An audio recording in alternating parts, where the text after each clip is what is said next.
এটা ফুটোৱা বহুত কথা কয় কমিউনিষ্টৰ কয় আপোনালোকেও সেইটো লৈ পেলাই আমাক বহু ব্যতিব্যস্ত কৰি আহিছিলে যাৰ কাৰণে তাৰে পৰা মানে পৰিত্ৰাণ পাবলৈ ফুটোৱা কথাবোৰ যিবোৰ কয় আপোনালোকে সঁচা বুলি ভাবে আৰু তাকে পৰিত্ৰাণ পোৱাৰ কাৰণে মই এদিন বৰপেটা ৰোডত কৈছিলোঁ যে আমি যদি দ্বিতীয় হওঁ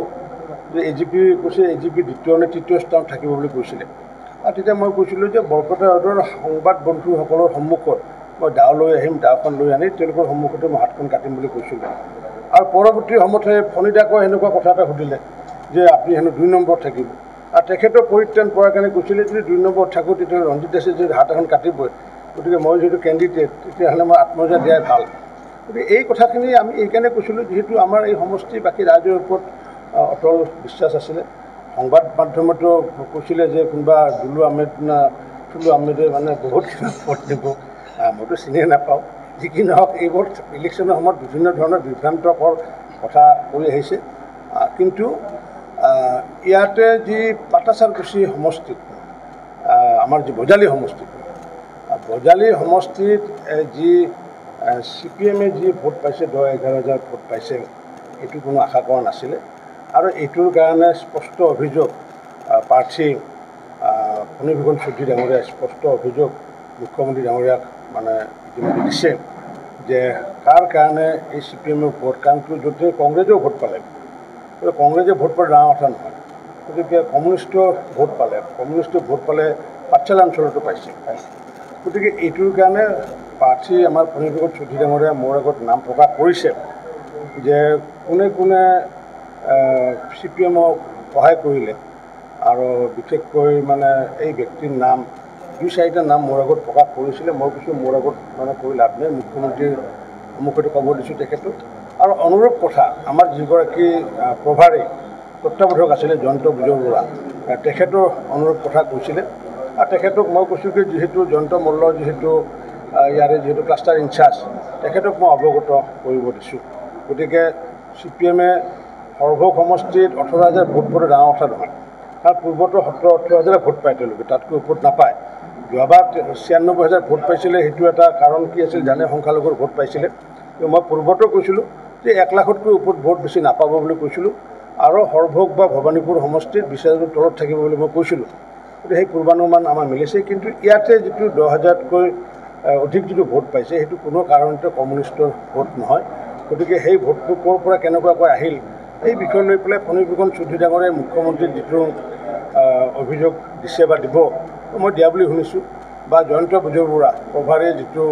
অভিযোগ দিব নিশ্চিত ওপৰত এইটোৰ ওপৰত আগন্তুক দিনত বিচাৰ বিবেচনা কৰিব বুলি কৈছিলে যি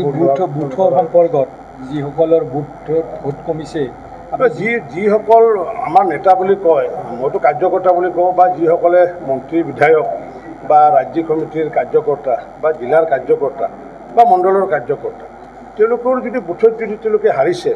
এতিয়া সংখ্যালঘু ভোট আছে এইটো কথা বেলেগ কিন্তু সংখ্যালঘু ভোট দিয়ে তাৰপিছত যদি হাৰিছে তেতিয়াহ'লে তেওঁলোকে বুথৰ সভাপতি হৈ থকাৰ যোগ্যতা কোনো কাৰণতে নাই কাৰণ কিয় মই যিহেতু মোৰ বুথত 630টা ভোট পলৈছিলে তাতে 540তকৈ অধিক ভোট পাইছোঁ অৰ্থাৎ 90%তকৈ অধিক পাইছোঁ আনকি মনোৰঞ্জন তালুকদাৰৰ যিটো বুথ সেই বুথতো আমি হৰুৱাইছোঁ তেখেতক মনোৰঞ্জন তালুকদাৰৰ সৰভোগৰ উত্তৰ গণকাৰীৰ 54 নম্বৰ ভোট 54 নম্বৰ যিটো বুথ তাতে আমি তেওঁতকৈ বহু বেছি ভোট পাইছোঁ প্ৰায় তাতে 70% ভোট পাইছোঁ গতিকে সেইকাৰণে নিজৰ বুথসমূহ আমি শক্তিশালী নিজৰ বুথো কৰি ৰাখিছোঁ বেলেগৰ বুথতো যাতে বেলেগে উঠিব নোৱাৰে তাৰ কাৰণে আমি এইটো কৰিছোঁ আৰু এইটো আমি কৰি আছোঁ মেৰা বুথ চবচে মজবুত যেহেতু যোৰহাট আৰু নগাঁও বাকী এটা চিট বাদ দিলোঁ এই যোৰহাটত মই সেইকাৰণে এই সন্দৰ্ভত মই যিহেতু দলৰ এগৰাকী প্ৰাক্তন সভাপতি দুটাকৈ টাৰ্মৰ আৰু দলৰ এগৰাকী যিহেতু মই কাৰ্যকৰ্তা গতিকে দলৰ বিষয়ে মই সংবাদ মাধ্যমত কোৱাৰ বিপৰীতে মই মজিয়াত এই কথা উত্থাপন কৰিম আৰু এই বিষয়টো নিশ্চিত ওপৰত উত্থাপন কৰিব লাগিব কাৰণ এইটো বহুত এটা চেঞ্চিটিভ বিষয় এটা আমাৰ দলৰ কাৰণে যি সময়ত মই সভাপতি থাকোঁতে 83,000 ভোটত জয়লাভ কৰি আনিছিলোঁ যি সময়ত মই দোকানে কেম্পেইন কৰিছিলোঁ শিৱসাগৰত কেম্পেইন কৰিছিলোঁ যোৰহাটত কেম্পেইন কৰিছিলোঁ প্ৰায় 8খন নে 9খন বজাৰত মানে কেম্পেইন কৰিছিলোঁ গতিকে সেই সময়ত 83,000 ভোটত জয়লাভ কৰাৰ পিছত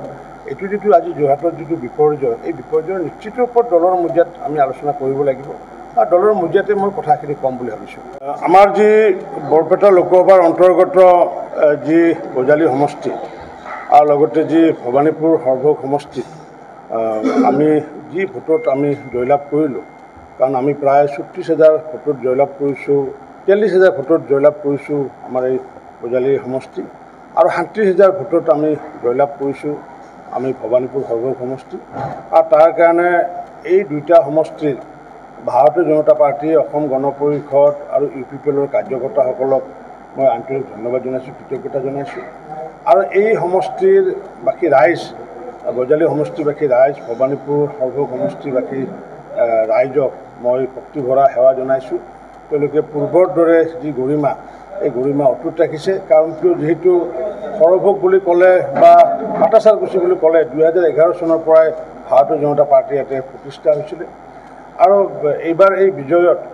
আমাৰ দল লগতে ৰাইজৰ লগতে মই অসমৰ মাননীয় মুখ্যমন্ত্ৰী ডক্টৰ হিমন্ত বিশ্ব শৰ্মা ডাঙৰীয়া আৰু আমাৰ দলৰ সভাপতি ভৱেশ কলিতা ডাঙৰীয়াকো আন্তৰিক ধন্যবাদ জনাইছোঁ। আৰু লগতে এই লোকসভা সমষ্টিৰ অন্তৰ্গত সমূহ মন্ত্ৰী, বিধায়ক আৰু লগতে ক্লাষ্টাৰ ইনচাৰ্জ জয়ন্ত মল্ল বৰুৱাকে আদি কৰি বাকী অন্য অসম গণ পৰিষদৰ দলৰ সভাপতি অতুল বৰা ডাঙৰীয়া, UPPL দলৰ সভাপতি প্ৰমোদ বৰা ডাঙৰীয়াকো মই ধন্যবাদ জনাইছোঁ। তেওঁলোকেও বিভিন্ন সময়ত আমাৰ এই সমষ্টিটোত আহি যি দিহা পৰামৰ্শৰ লগতে তেওঁলোকে যি সহায় সহযোগ কৰিলে তাকে ধন্যবাদ জনাইছোঁ। আমাৰ যি পূৰ্বৰ যি পাটাচাৰকুছি সমষ্টি আছিল, পূৰ্বৰ পাটাচাৰকুছি সমষ্টিত আমি 72% ভোট পাইছিলোঁ, এইবাৰ আমি 74% ভোট পাইছোঁ। গতিকে পূৰ্বৰ সমষ্টিটো চালেও আমাৰ মানে ভোট বৃদ্ধি হৈছে। আৰু সামগ্ৰিকভাৱে যি আমি যদি অসমত চাওঁ তেতিয়াহ'লে ভোটটো বৃদ্ধি হৈছে। তাৰ কাৰণে মই দলৰ সভাপতি,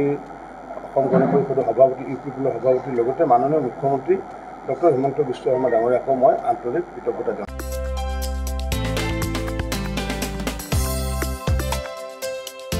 আপোনাৰ ঘৰখন আৰু অফিচ চালে চকুৰোৱাকৈ সজাওক।